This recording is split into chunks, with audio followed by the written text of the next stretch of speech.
This year, the International Relief Team paid a visit to Corazon de Niña. The International Relief Team is an American organization that assists victims of disaster, poverty, and neglect, serving those in need with short-term relief efforts and long-term programs to save and change lives. And thanks to Ray Drew here in Vallarta, they were informed of the needs of Corazon de Niña and have been helping them through their most difficult moments and have decided to come down to Vallarta for a site visit. So we joined their team on their visit, bringing more of our donated items with us.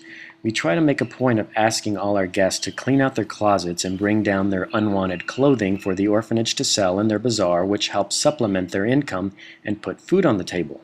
Upon entering the home, we notice what used to be the yoga studio has been torn down for what will soon be a working spa run by Corazon de Niña and utilized to generate an income for the home.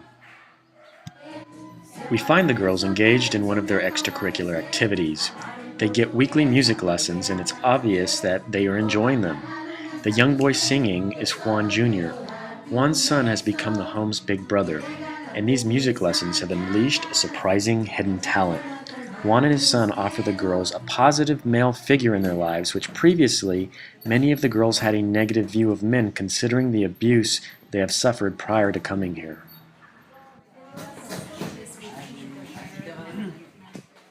The last time we checked in on Corazon de Niña was back in January of 2014, and they were almost finished with the girls' dormitories and bathrooms, so we take a look upstairs to check on the progress. We were pleased to see fans had been installed and the bathrooms had been completed. Entonces ya está funcionando todo acá adentro. Sí, todo bien. Ya el maestro de música he's gonna bring us the mirror.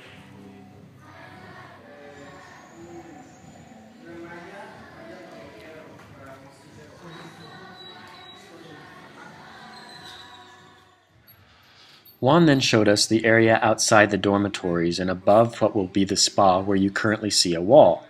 This wall will be taken down and a recreational area for the girls will be added.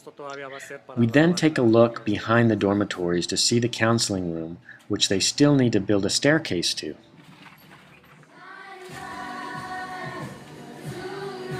Este se hizo un cuarto, es un baño, una salita y una recámara. Yo creo que va a ser un cuarto de psicología. ¿Y cómo se accesa a esto? We then get a tour of the building next door, which used to house the bazaar but has now been moved to a better location. Here, Melissa and Juan plan to start the boys' orphanage in hopes of keeping siblings together. It always breaks Melissa's heart to separate siblings from the only family they know due to the fact that they are only a girls' orphanage. Above this space is where Melissa, Juan, and his son live. On our last visit, they had to scale a ladder to access their living quarters. So we take a look out back to see the new staircase that the Casa Jojo Foundation has built for them. Juan then explains to us that their future plans are to hopefully one day have a vegetable garden and pool in the backyard for the children to use, providing a great setting for exercise and family time.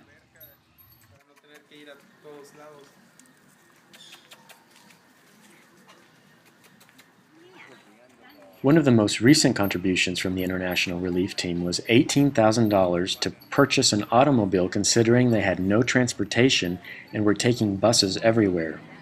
Juan managed to make the $18,000 stretch and purchased two vehicles, a large van that seats 13 and a very useful truck for deliveries and carrying construction material.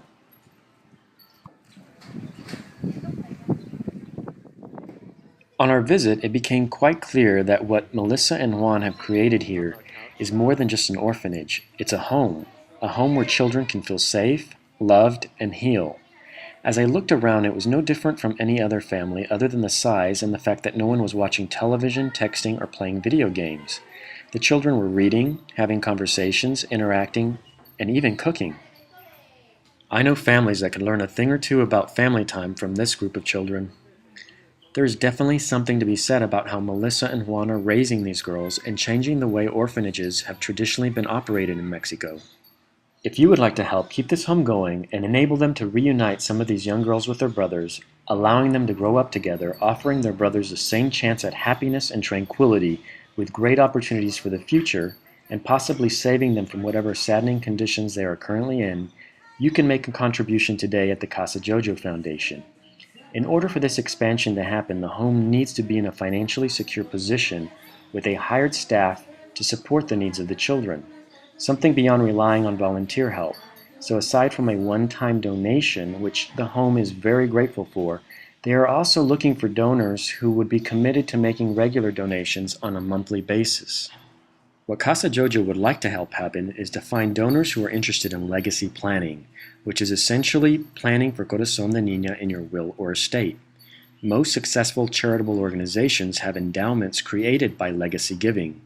This is what creates long-term stability and a guarantee that the organization will continue indefinitely in the future, allowing them to grow and make financial decisions securely, and as a result, making a huge impact on the lives of so many.